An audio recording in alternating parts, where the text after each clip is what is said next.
Who do you intend to kill with a sword?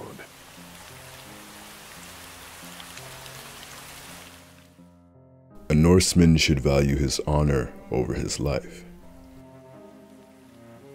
Vinland Saga is set in a ruthless period of time where physical strength, where power, where one's blood can take you anywhere and grant you the ability to be anybody and do anything. The most violent, the most powerful win. This is a period in time when a man's pride and honor are more valuable than anything. A time where war is everything. It's a period where a father will teach his son how to fight and how to wield a weapon, and he will see his son off to war, proud of the fathers, the brothers, and the sons that his son will kill. In this story, the glorification of war has touched every corner of Europe, even the secluded Iceland. In the year 1002, as we follow a young Thorfinn back in Iceland, the young men still dream of battle, and children here still run around with their wooden swords, pretending to be warriors, aspiring to kill their enemies. The Valhalla is the reward for those who die in battle, a reward reserved for men and only for warriors. When it's announced that they will be going to war, they celebrate, as if they've been waiting their whole lives for this moment, and they have. To fight and to kill is every man's calling. It is their purpose. Thorfinn in these early chapters is no different. He is one of the many victims of this romanticization of war. As a boy, he even criticizes his ancestors for running away from it. The way Thorfinn sees the world and responds to its many trials and tribulations is that of a child who has grown up in this culture. He gets angry and aggressive when play fighting amongst his age mates.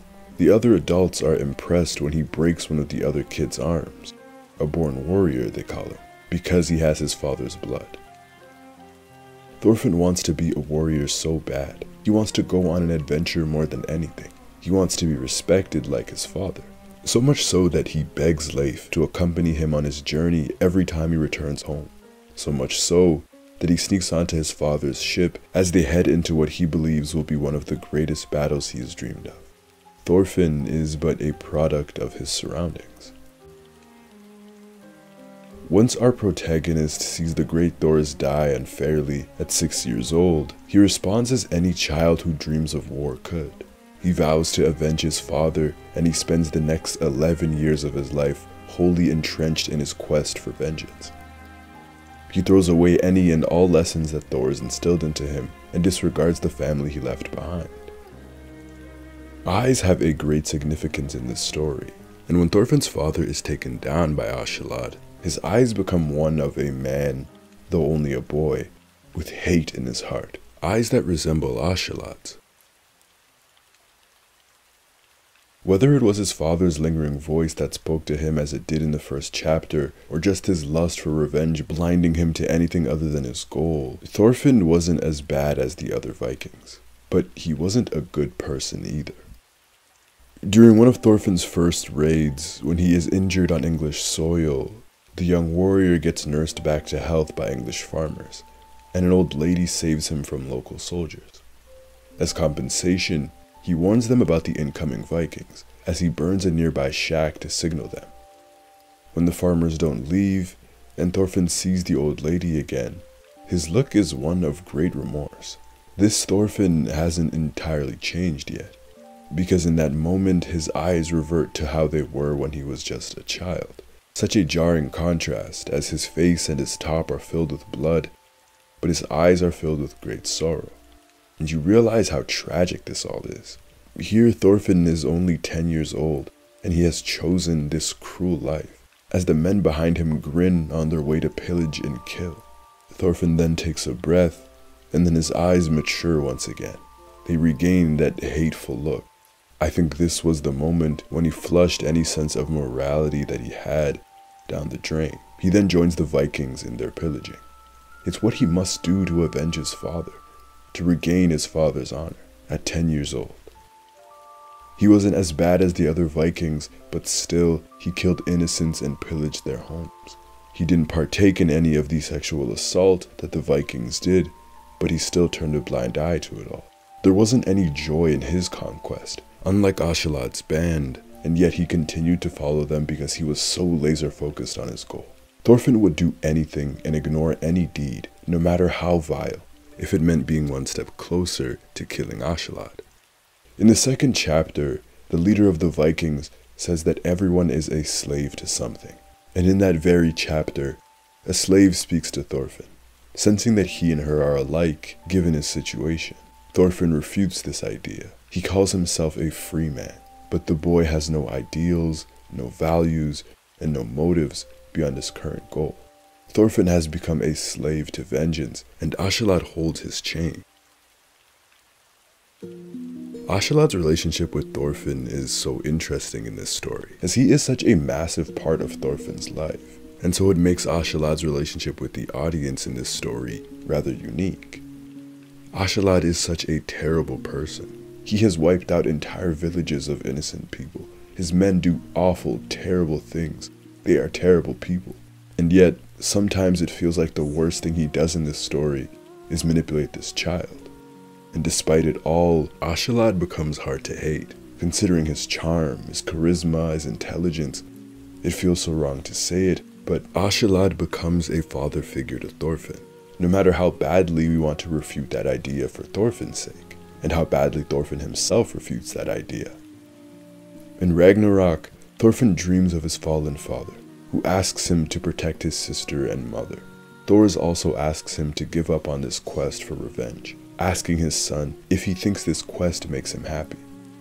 The young warrior wakes up and sees his bandmates forcing themselves on a captured girl, and he looks down on them but does nothing. In the episode before this, he mentions how he hates war. Subconsciously, or consciously I'd argue, there is a part of Thorfinn that knows what he is doing is senseless, because it's been 11 years and he hasn't gotten any closer to taking Askeladd down. But at the same time, it's been 11 years. He can't just walk away. He saw his father as a hero, Thor's the troll, and he died in a way that was so unfair and dishonorable. Thor's won the duel and still he died. For Thorfinn, what would that say of him if he just lets his father's killer roam free, knowing he had a chance to avenge him? Askeladd understands this, and he uses it to his advantage, as mentioned. But he does show Thorfinn a level of respect that he doesn't show anyone other than Bjorn. Askeladd repeatedly says how he hates the Vikings, he hates Norsemen, but with Thorfinn, he lectures the boy about history, and he subtly informs him about what he's after.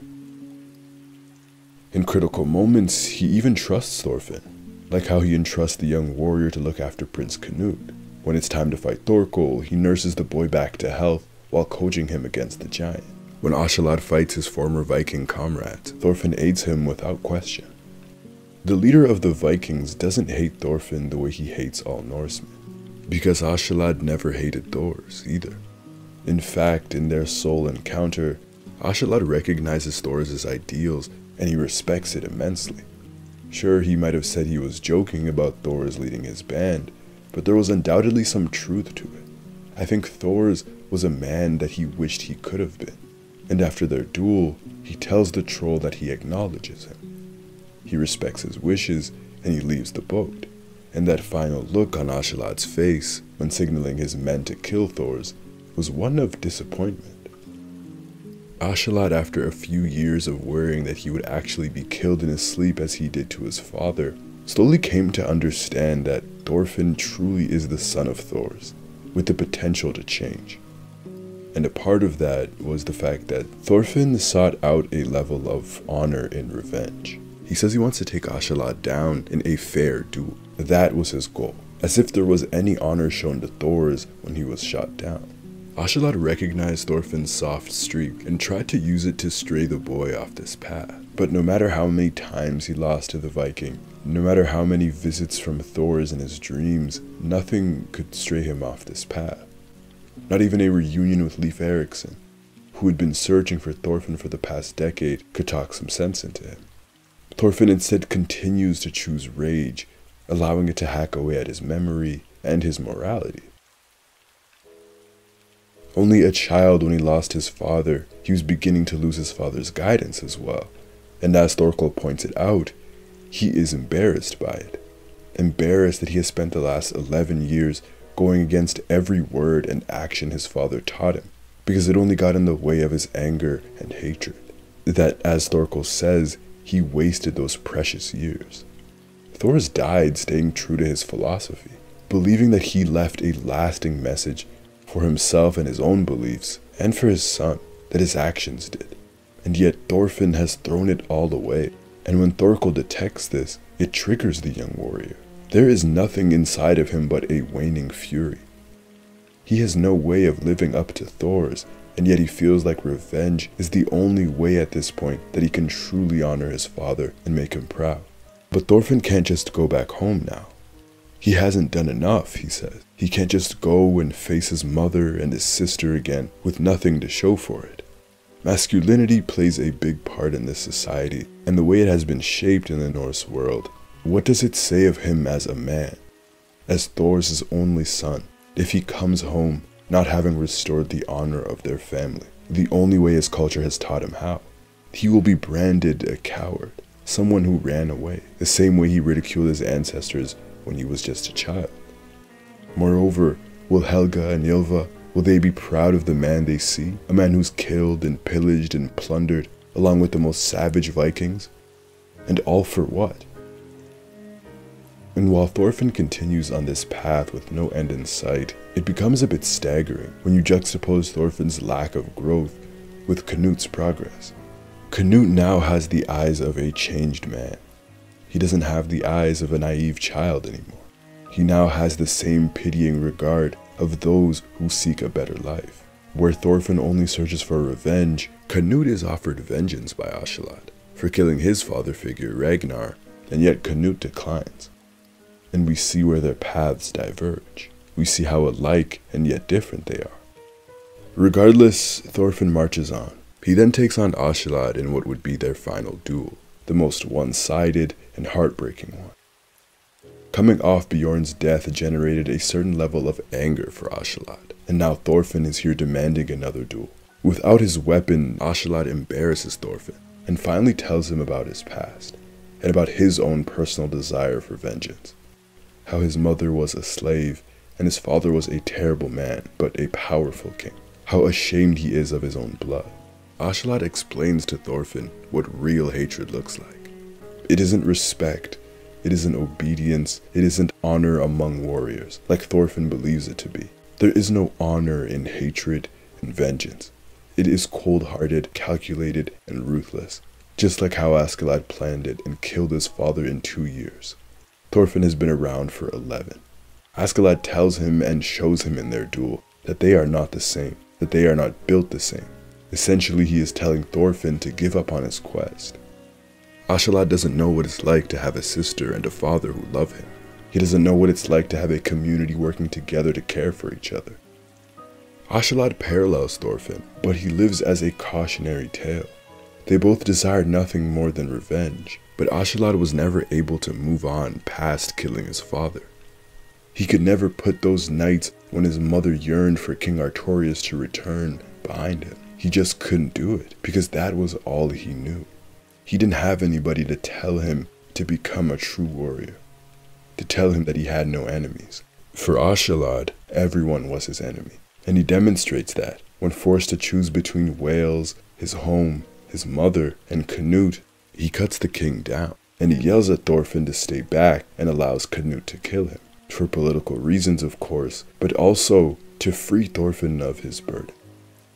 I think he makes a conscious choice to try and steer Thorfinn, whom he sees so much of himself, to a different path. Askeladd took his vengeance away, to ensure that this kid, who's had the privilege of being the son of the great Thors, doesn't become like him. Maybe out of respect for the troll, maybe he felt sorry for Thorfinn. We'll never know. Now there was truly nothing for him.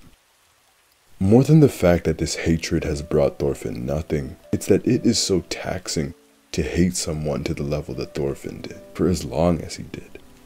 Every morning, every night, every waking moment is spent dedicating so much of himself to entering that state of mind.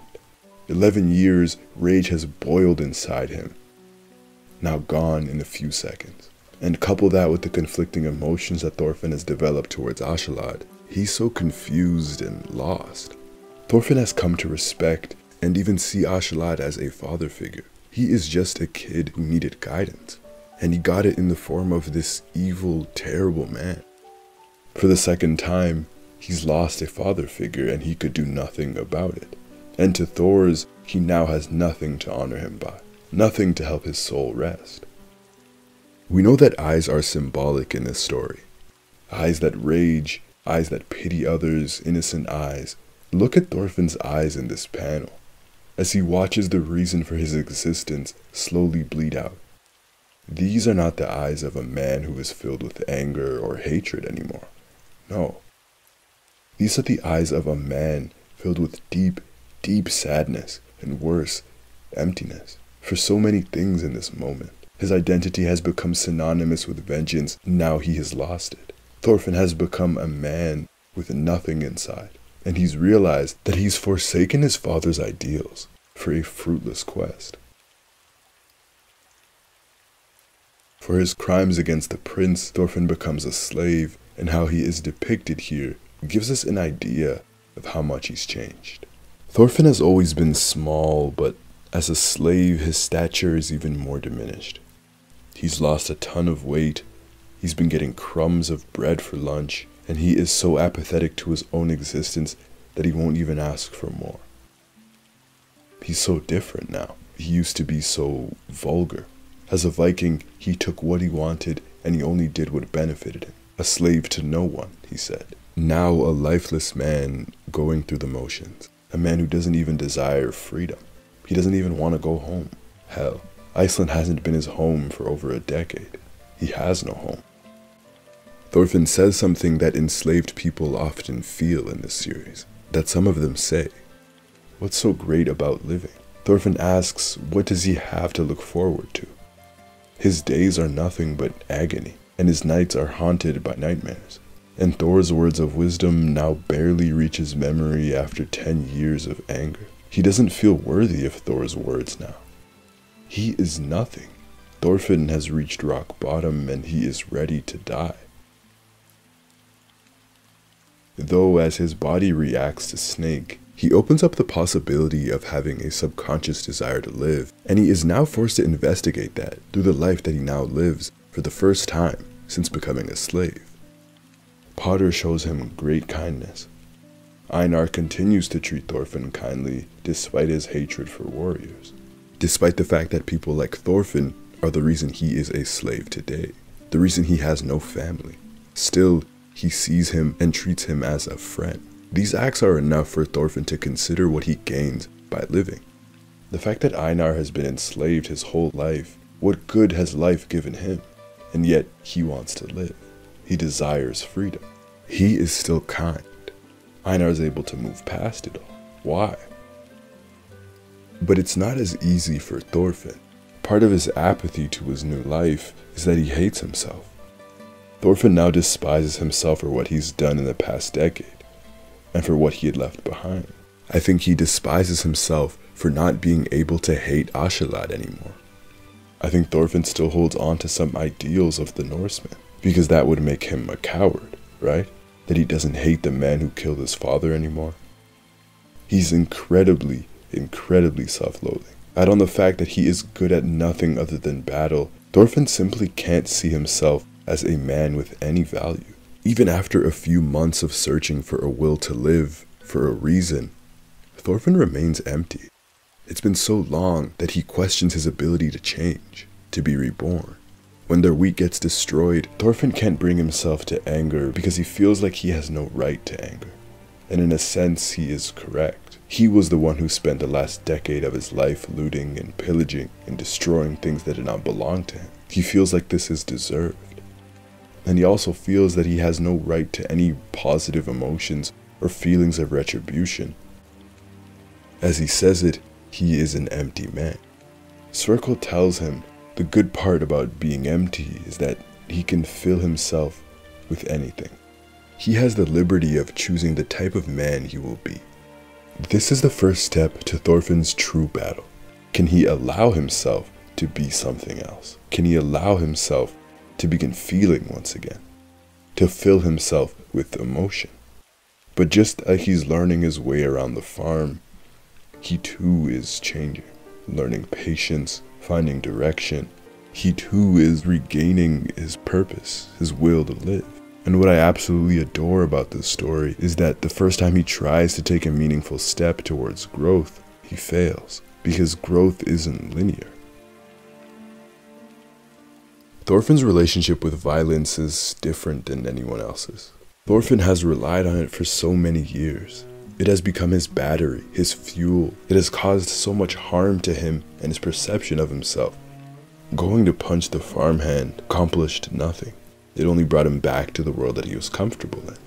But the fact that his mind is taking him to this place means that he is feeling guilty. It means that he is feeling something. And the imagery here is so powerful. It's incredibly horrifying, as souls pull Thorfinn back into the world that he left. He doesn't remember them, but they remember him. Each and every one of them. But it's the people like the old lady who combed his hair and nursed him back to health and saved him. The people that he's wronged the most are the people that he needs to satisfy. Those are the type of ghosts that he needs to appease. And the one ghost he does remember is the man who's been at the center of his life for the past decade or so. Askeladd tells Thorfinn that he now has to accept what he's done. He has no choice, and he will have to carry these souls and make it up to them. He will have to atone. He will carry this weight for the rest of his life. And the best he can do is bring them to a place where they can finally rest.